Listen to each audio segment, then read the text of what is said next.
Hey there, ladies. How you doing? We are here today to explore Chapter 8, which is Strength. 129, page 129.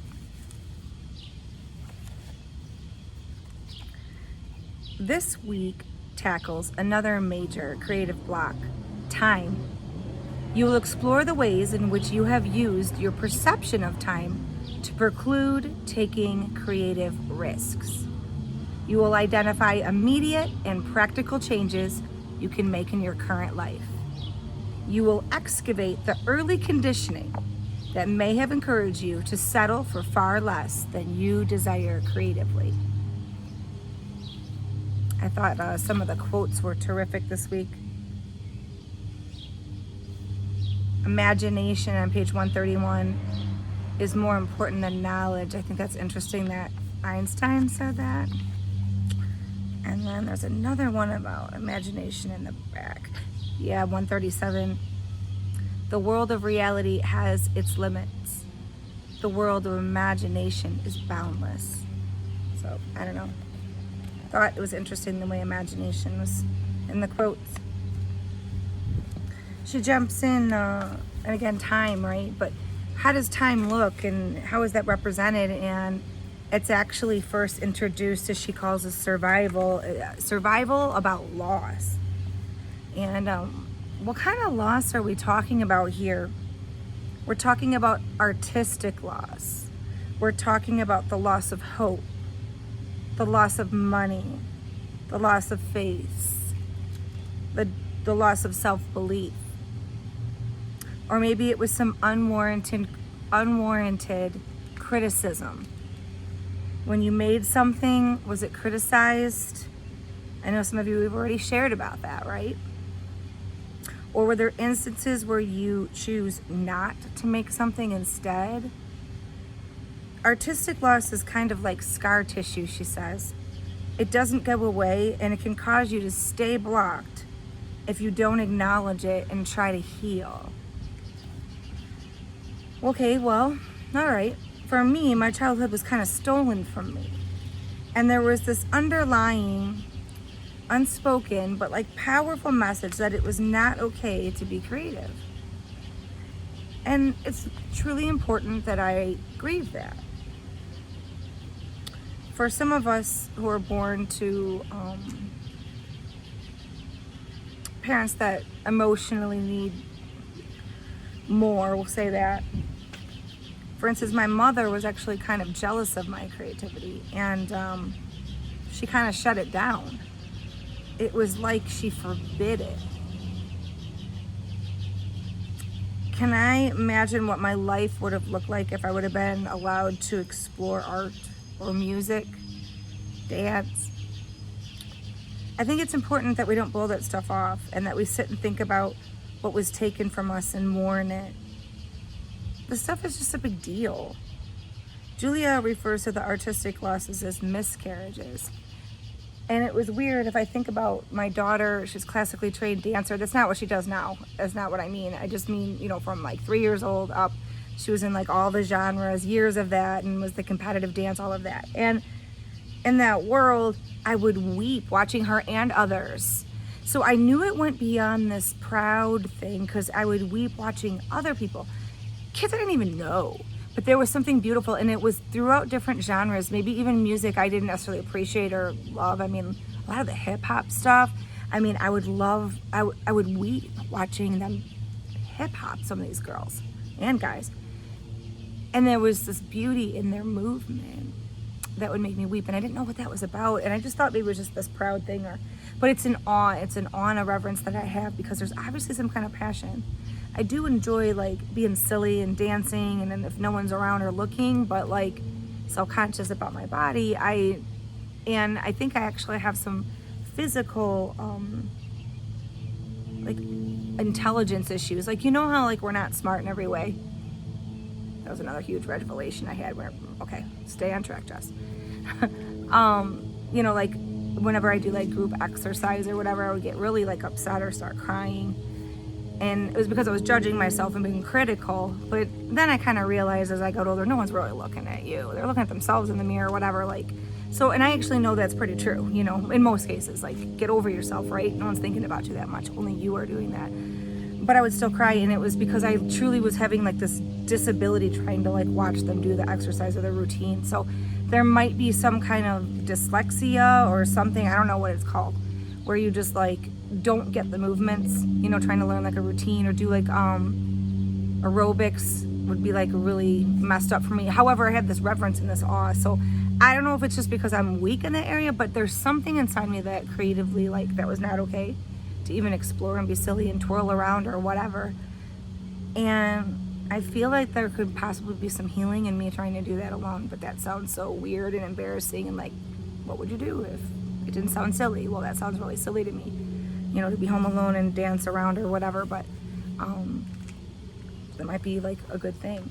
So anyway, but it's something that I think I was grieving watching those performances, something that inside me I was inspired by but felt I could never do. I don't know. Make sense? Okay. So we must remember that our artist is a child, and that what we can handle intellectually far outweighs what we can handle emotionally. Does that make sense? Well, intellectually we can handle more than emotionally when it comes to our inner child. Now, no one wants to sit around and be sad all day. Well, at least most of us don't. We're not going to throw ourselves a pity party and stay there. No, that's not what we're going to do. Instead, we're going to use our morning pages to write out maybe what you would have done or what you would have been. And now you can explore any dreams that were stalled. And then again, she talks about it a lot in the chapter, but is it really too late for some of these things? In reality, it's probably not. We just want to tell ourselves that. I thought it was interesting she talks about the ivory power. I had never really thought about a lot of the blocked creatives that go into other professions. What does that mean? It's the effect that academics has on all of us, teachers and coaches. We can do a lot of good, but we can do a lot of damage. And art really can't be graded. And often encouragement doesn't come through in these academic environments. So criticism is just laid on too thick in an effort to improve, right? And while not all criticism or critique is bad, it sure is easier to accept criticism from people who are for you. So that's what I mean, like that truth and love. These people are for you. Like, it serves them a purpose to try to give you some criticism versus like them saying nothing, right? Why are they going to put themselves out there? Some people that love you, right? Why would they even bother put themselves out there? So, you know, take that in consideration too. But you know, look at this unwarranted criticism, or especially from the academics. These were people that are possibly blocked themselves and they're just taking it out on you. And when you don't have the buy-in from someone who you respect or mentors you, and they criticize you, it becomes very, very damaging, and it has profound impact, good and bad. So think about what's happened to you, acknowledge it, and let go what you need to. You might need to recognize where your intellectualism runs counter to your creativity and these impulses that you get. Try not to overthink or be too cerebral about art. It's crippling. Your ideas need to be explored. We shame ourselves into thinking our dreams are grandiose or weird, or our talent is lacking, and that's very damaging to the inner artist, and that process just stunts us from growing at all. So then we start playing it super safe, and it's like we come within shouting distance of our dreams, but then we're not going to take that risk to actually go after them. So when writers and directors become editors instead, just like an athlete, artists are going to have injuries. It's interesting. So these go with the game. Isn't that interesting? So loss is a game. First we ask, how does the loss serve me? What can I learn from this? The trick is to metabolize your pain into energy. So just like the anger, just like the jealousy, the pain, we're going to use it. So, okay, what do we do then? Well, Julia says that means that we need to learn to ask how I can do this versus why me? Do you see the difference of dumping the victim mentality? Rather than saying stuff like, I can never do this, my job won't allow me, I'm too busy, I have too many responsibilities, I have no flexibility, I don't have enough money, I don't have enough talent, I don't have enough, I can't. Okay. Think of, How can I? Versus why me? Or what's next? Versus why me? Why me equals stuck. Okay. Making sense? So the key to being resilient in your creativity is the self-empowerment and this choice to move ahead anyway. Avoid just being stuck, okay? Avoid it. Keep moving. Instead, just put out there what you really want and tell someone here that you trust. Speak it out loud. What do you want to do? Think about sharing that during check-in. What do you want to do? Put it out there. And then stop thinking you don't deserve it, kind of going back to the abundance chapter and the connection, right? Connection leads to abundance. Sometimes you have to go rogue, she says. Okay, be a renegade, blaze your own trail, don't look back, seeking the approval of other people. You're just not gonna get that approval. And learn how to take no as, learn not to take no as the final answer about something you're passionate about. Remember, I'm just saying, like, I guess if you got like a trillion no's after a while, you're like, okay, this is kind of a dead idea. This is something just for me to enjoy that. But if you ask like one person, she talks in the book a lot about what was going on with her writing career and filmmaking career and the risks, and some of the students she's taken on and how Artist Wave even started. The point is, you're beginning or you're just getting going, and then if you talk to one person that's more professional that critiques it, and that's it, like, you're done because of what they said. Okay, well, that's one person. Like, that's not enough. You can't let one person, and you know that the critic wants to get in there. So be open to the constructive criticism from people that are for you. But sometimes the people we choose to let review our work are the wrong people. So just really think about that. Okay.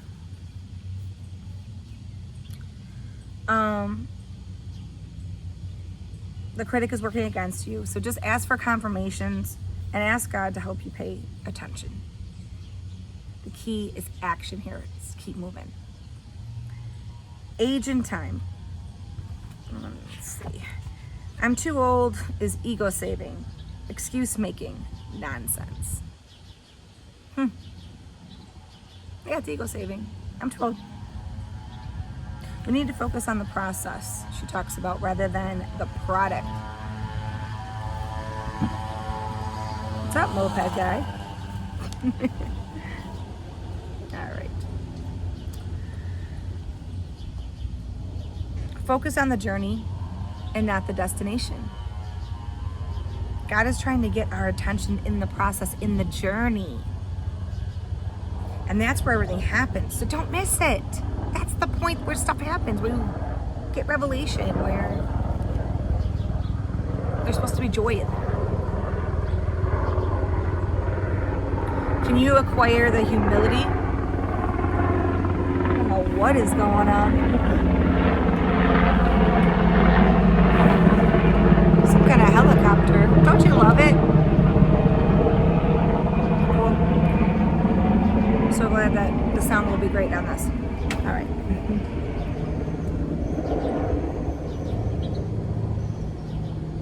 Can you acquire the humility to keep going when no one else is encouraging you? If no one's encouraging you, will you keep going? We fantasize about doing art full time, but fail to peruse into these even part time. Is that you? Why bother syndrome kicks in. Why bother? We need to bother, and we need to be consistent. And you need to believe in your own dream. Find some stuff you're passionate about and go after it. And just watch what God is going to do. Watch. And crazy talk? You think that's crazy? I think not. No one is asking you to leap. Leaping is drama. She talks about drama. Take some small steps. Faith is taking step 1 when you don't know what step 2 is. We talked about that a little bit, right? We want this whole plan before we even take a step. Stop being addicted to reasoning to have the whole plan. That's not any fun with the creator. Here's the whole thing. Comes very textbook. That's not an adventure, is it? That's not a fun relationship back and forth when you just lay it all out. Enjoy the surprises along the way. Be blown away. Just take a step back and let God do it. Creativity requires activity. What do you think of that? You have to do your part in this. So, okay. She talks about most blocked creatives.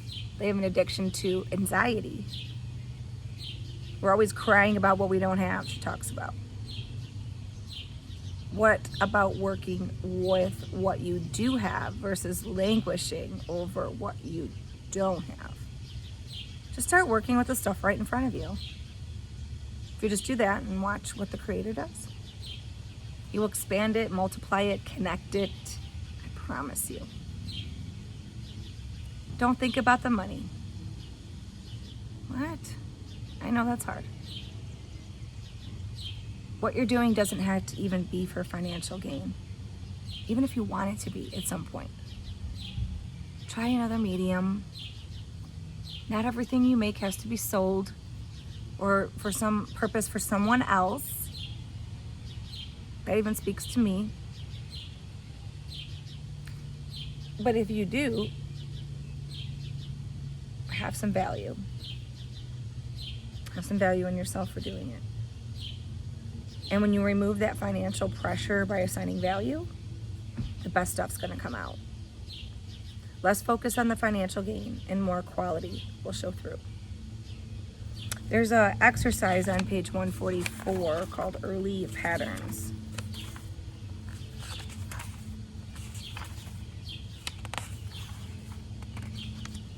Anybody do it? The when I was a kid, the observations from that. And then I would maybe pause after doing this exercise and read your affirmations if you haven't done that in a while. Out loud. There's something positive about saying it out loud. They put those affirmations in the back of the book and throughout the book for a reason. Read through them again. Read them twice. The first time read them is you, and the second time is I.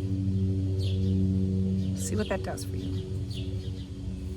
And then the tasks talks about the dreams and the goals that you have. They hone in on making concrete actions toward your dreams. So think about your new childhood, she talks about, as an adult, and picking the colors. All right, let's check in.